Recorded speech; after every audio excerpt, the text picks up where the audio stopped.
छोटा हो या बड़ा, हर कोई खास होता है। अपने अपने तरीके से वो किसी के पास होता है। कोई खुशियां बांटता है, कोई सबक दे जाता है। कोई खुशियां बांटता है, कोई सबक दे जाता है। हर इंसान जिंदगी में खुश, हर इंसान जिंदगी में कुछ खास होता है, कुछ खास होता है। गाड़ी के पुर्जे सारे एक जैसे नहीं होते हैं, छोटे भी होते हैं और बड़े भी होते हैं। सारे पुर्जे एक जैसे हो जाएं तो गाड़ी नहीं चल सकती। ऐसे ही समाज में हर एक इंसान एक जैसा नहीं होता है। कोई छोटे होते हैं, कोई बड़े होते हैं, कोई मजहूल होते हैं, कोई विनम्र होते हैं, कोई कड़क होते हैं, कोई नरम होते हैं। और इन सब से मिलकर के समाज बनता है, फिर समाज की गाड़ी चलती है। सारे पुर्जे एक जैसे हो जाएं तो मुश्किल हो जाए। फिर भी हर व्यक्ति को अपनी वैल्यू समझना चाहिए। आईना रोज बताता है कि मैं परफेक्ट नहीं हूं। दर्पण रोज बताता है कि मैं परफेक्ट नहीं हूं, पर खामी में भी है एक कहानी। पर खामी में भी है एक कहानी। जो खुद को समझ ले वही है सच्चा ज्ञानी। जो खुद को समझ ले वही है सच्चा ज्ञानी। वरना हर रोज है कोई ना कोई परेशानी। पूरा तो कोई नहीं है।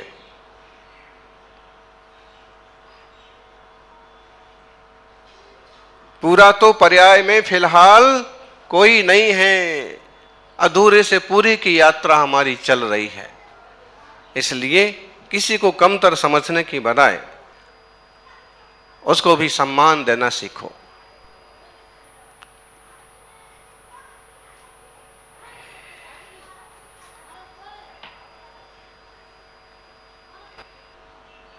छोटी सी स्टोरी है। एक बूढ़ी माँ थी, गांव में रहती थी।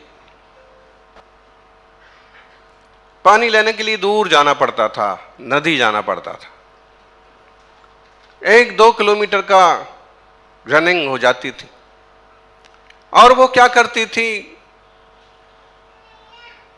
एक लाठी में 2 घड़े बांधती थी, कावड़ की तरह।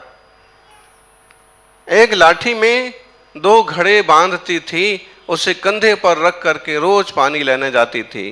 पानी लेकर के वापिस आती थी।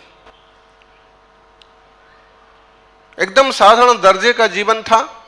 घर में केवल 2 ही घड़े थे। एक अच्छा था, दूसरा कुछ टूटा फूटा था।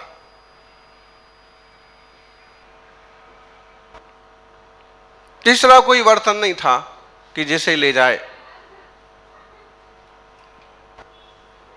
अक्सर कर जो अच्छा वाला घड़ा था वो टूटे हुए घड़े को चमकाता रहता, धमकाता रहता, भला बुरा कहता, देखो मुझे, मैं रोज पूरा पानी लाता हूं और तुम आधा तो रास्ते में गिरा देते हो। तुम्हारी सूरत देखी, कितने जगह से टूटे हुए हो, फटे हुए हो। बेचारा मायूस होता, चुप रह जाता। कभी कभी उसे भी लगता कि सच में हमारा जीवन एकदम बेकार है। क्या किया मैंने, क्या पाया मैंने। दादी रोज हम दोनों को लेके जाती है, ये पूरा पानी लेके आता, ये बात तो सच है।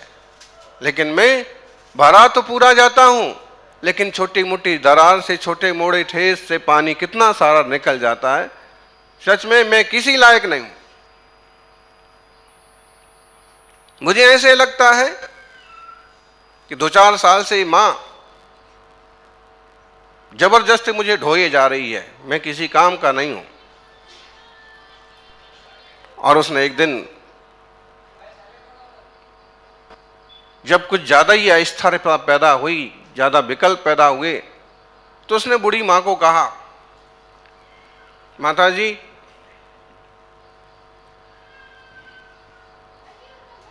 आप मुझे फेंक क्यों नहीं देते हो, निकाल क्यों नहीं देते हो?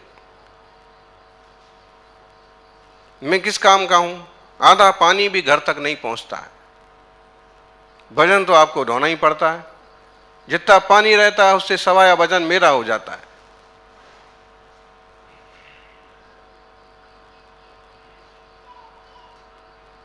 मेरे कारण से आपका समय भी बर्बाद होता है, आपकी मेहनत भी बर्बाद होती है। मिलता क्या है आपको?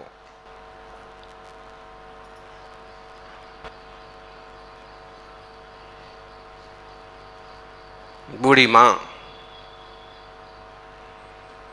बुद्धिमान थी, वो मुस्कुराई और फिर उसने घड़े को जवाब दिया, तुमने कभी ध्यान दिया ये अच्छा वाला आगे रहता है और तुम पीछे रहते हो? अच्छे वाली ने तो तुम्हारी अच्छाइयां देखी नहीं, क्योंकि आगे आगे रहता है। लेकिन क्या तुम्हें अपनी कोई अच्छाई मालूम हुई? कुछ वीरा फिर से शर्मिंदा जैसा हुआ और उसने कहा कि मां क्यों शर्मिंदा करते हो, मुझ में क्या अच्छाई है, मैं किस काम का हूं? बूढ़ी मां ने कहा कि भी देखिए कल फिर चलना और तुम्हें पता हो कि जिस रास्ते से हम आते हैं तुम पीछे रहते हो और तुम्हारा बूंद बूंद पानी गिरता है। मैंने एक बार कुछ बीज डाल दिए थे, कुछ बीज जमीन से उगाए, कुछ पौधे आपो आप उगाए, तुम पीछे रहते हो, पानी सब तरफ थोड़ा थोड़ा गिरता जाता है, हर दिन उसी पगडंडी से आना होता है, उसी कंधे पर तुम्हारा बोझ होता है और हर रोज उस क्यारी में, उन पौधों में कुछ ना कुछ पानी गिरता जाता है और आज वहां सैकड़ों पौधे हैं जिनमें हजारों फूल खिले हुए। कितने सारे राहगीर उन्हें देख करके मुस्कुराते हैं, कितने सारे राहगीर, कितने सारे पंडित पुजारी फूल तोड़ करके भक्ति के लिए, पूजा के लिए ले जाते हैं। तुमने कभी गौर किया? तुम्हारी अपनी खासियत है, अपने आप को तुम इतना कमजोर, हीन और बुद्धू मत समझो, निकम्मा मत समझो। अच्छे वाले की जितनी कीमत है उतनी कीमत तुम्हारी भी है। हर व्यक्ति का कोई ना कोई काम होता है। पप्पू भाई खड़े हैं, इनको लोग निकम्मा समझते थे, लेकिन इतनी बड़ी महावीर भगवान की रथ यात्रा में उन्होंने बहुत अच्छी भागीदारी निभाई। अभी नेमिनाथ भगवान का, गिरनार जी का रथ प्रवर्तन हुआ और समापन होने के बाद रथ फिर से गांधीनगर आया, गुजरात की राजधानी आया। हर व्यक्ति की कोई ना कोई भूमिका होती है और इसलिए हम कहते हैं कि जोड़ो लोगों को। कितनी दूर का है, बस इतना होना चाहिए कि आस्था हो, अपनत्व हो, भक्ति हो। मां ने समझाया, मटके को थोड़ा अच्छा लगा। जब मटका आधा भरा होता है, मटके को मटका क्यों बोलते हैं? बताओ जसू भाई, मटके को मटका क्यों बोलते हैं? बोलो मटको। गांधीनगर के मटको, मटकियों। वास्तव में ये शब्द जो है ना, प्राकृत का शब्द है मटका। संस्कृत में अपन जाएंगे तो बनेगा मृतिका, मिट्टी, मिट्टी का एक रूप, और उसका रूप बना, उसको कहा गया मटका। लेकिन और दूसरे तरह से विचार करो, मटका मटका क्यों कहलाता है? क्योंकि जब पूरा भरा हो तब तो सर पर रखो और उसका बोझ पड़ता है तो थोड़ा सिर मटकता है, थोड़ा सिर हिलता है और मटका भी हिलता है, इसलिए उसका नाम मटका है। लेकिन अगर वो आधा भरा हो तो और ही ज्यादा मटकता है। आधा भरा हो तो भीतर का पानी लहरें मारता है और मटका ज्यादा ही मटकता है। अध जल गगरी छलकत जाए, मटकती जाए। तो जो कम समझदार होते हैं वो ज्यादा मटकते हैं, और जो ज्यादा समझदार होते हैं वो दूसरों को भी मटका देते हैं। इसलिए न कम समझदार होना और न ज्यादा समझदार होना, समतौल होना ज्यादा अच्छा। हम सबके सब हमारे, કોઈ પણ પરકા નથી, મારું જ છે, બધા ધર્માત્મા મારા साधर्मी भाई છે। कभी कोई हीनता महसूस करने लगे उसे उत्साहित करो, तुम हीन नहीं हो। बोली नहीं ले पाए तो क्या बात हुई, अरे विहार में तो तुमने कितना साथ दिया। शांति धारा की बोली नहीं मिल पाई, क्या बात हुई।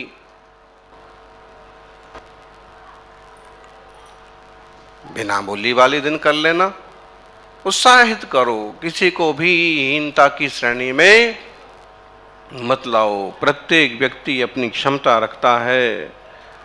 मटके को थोड़ा अच्छा लगा, बहुत अच्छा लगा। अगले दिन उसने जब देखा, अभी तक तो उसने इस पर गौर ही नहीं किया था कि मेरे कारण से क्या क्या लाभ हुआ। भले मैं पूरा भर के नहीं आता हूं और रास्ते में थोड़ा थोड़ा गिरता जाता हूं, और फिर मेरे से फायदा क्या हुआ। और जब उसने देखा कि सच में जिस पगडंडी से पानी आता है वो पगडंडी वाला एक हिस्सा, जिस तरफ उसका पानी गिरता है वहां सैकड़ों पौधे हैं, हजारों फूल खिले हुए हैं, मुस्कुरा रहे हैं। उन्हें देख करके मधुमक्खियां, मक्खियां, सुगंध वाले लेने वाले कीड़े, भौरे, तितलियां, उसको अपनी भी अहमियत समझ में आई। ध्यान रखिए, जिंदगी में कोई पूरा नहीं होता है, कुछ ना कुछ अधूरा होता है। पूरा अगर हो गया तो सिद्ध प्रभु हो गया, परमात्मा हो गया। अपन सभी प्रभु के रास्ते चल करके पूरा होने का पुरुषार्थ करें, लेकिन खुद अपनी कमियों पर बहुत ज्यादा परेशान ना हो जाएं और दूसरी कमियों को मजाक ना बनाएं। अपनी कमियों को निकालने की कोशिश कीजिए, ज्यादा से ज्यादा गुण विकसित करने की कोशिश कीजिए। कमजोरियां मत छुपाओ, उन्हें प्रकट हो जाने दो, उन्हें निकल जाने दो। कमजोरियां मत छुपाओ, उन्हें दिख जाने दो, क्योंकि आप जैसे भी हो अच्छे हो। इतने ऊपर तक पहुंच गए, इंसान का जीवन मिला, ये बहुत बड़ी अच्छाई है। अपना योग संयोग देखो। नंदीश्वर की पूजा होती है विशेष रूप से, नंदीश्वर दीप से संबंधित विधान भी है। एक बहुत छोटा विधान है जिसमें केवल 52 अर्घ हैं, और इतना पवित्र है कि सबसे बड़ा पर्व कहलाता है। सर्व पर्व में बड़ो अठाई पर्व है। नंदीश्वर सुर जाएं ले वसुधरव है। नंदीश्वर दीप जाते हैं देवता लोग द्रव्य लेकर के। रजावत भी आ गए हैं राजस्थान से, गुजरात। देखो, अब अपन तो नंदीश्वर दीप जा नहीं सकते और नंदीश्वर दीप तो नहीं जा सकते, लेकिन योग संयोग देखो कि नंदीश्वर दीप जैसी जिन प्रतिमा रथ गिरनार जी से आज गांधीनगर में जरूर आ गया।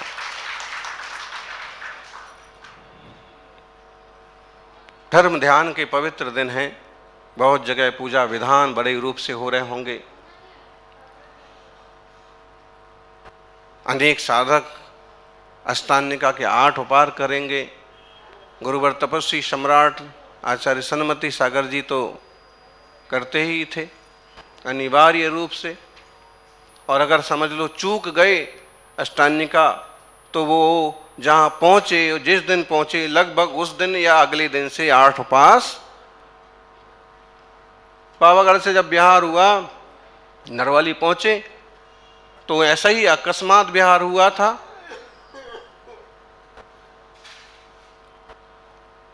तो पहुँचे 12 या 13 को पहुँचे, और हाँ 13 को पहुँचे, सुबह एक आहार हुआ, उसके बाद 8 उपवास चालू 14 से। ऐसे घोर तपस्वी गुरुवर। अब ये अष्टमी है। आप सब लोग भी अपने एकासन वगैरह का संकल्प करते हुए धर्म ध्यान करें।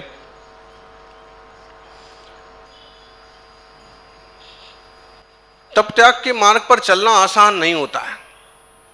कभी कभी बहुत अच्छा लगता है, कभी कभी मन बहुत विचलित हो जाता है। कभी कभी उपास, एकासन, धर्म ध्यान, जाप, पूजा भक्ति में खूब मन लगता है, कभी कभी बोझ लगने लगता है। क्यों? इस मन को आदत नहीं है। इसे आदत सिर्फ चंचलता की है, अस्थिरता की है। उसका स्वभाव ही चंचल है।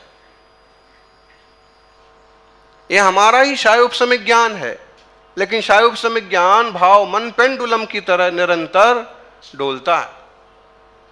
अब क्या उपाय है? स्वाध्याय उपाय है, मौन उपाय है, तत्व चर्चा उपाय है। साधर्मी जन मिले और साधर्मियों के बीच में उनके हिसाब से, उनके अनुकूल चलते हुए साधना करते जाएं। ये उपाय है कि मन धीरे धीरे शांत होगा। गुरु बहुत तपस्वी थे, उनके अनेक शिष्य थे। एक दिन एक शिष्य आया और कहने लगा कि गुरु महाराज, मेरा जीवन तो एकदम बेकार है, उपयोग लग ही नहीं रहा किसी चीज में। चित्त की अस्थिरता बहुत बढ़ गई है, बहुत ज्यादा विकल्प आने लगे हैं। मेरा शास्त्राभ्यास तो है नहीं कि मैं निरंतर स्वाध्याय चिंतन वगैरह में उपयोग लगा सकूं। बहुत सारे ग्रंथ जैसे आपको याद है, मुझे याद नहीं कि सामायिक में किसी भी ग्रंथ का आधार लेकर के और चिंतन मनन कर सकूं।